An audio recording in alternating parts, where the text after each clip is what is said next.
अज पाण फेसबुक के बारे में सीखण वही रहा आहियूं। फेसबुक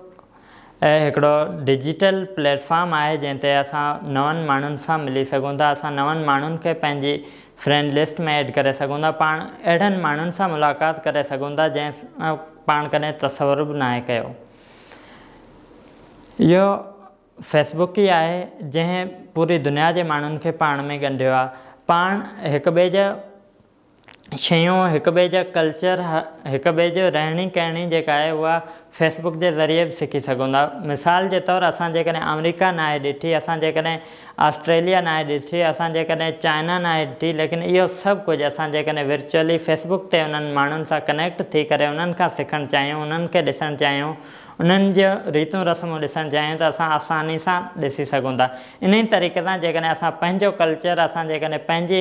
रहणी कहणी जेकॾहिं उन्हनि खे ॾेखारणु चाहियूं, जेकॾहिं असां उन्हनि खे सेखारणु चाहियूं त उहो बि आसानी सां इन फेसबुक जे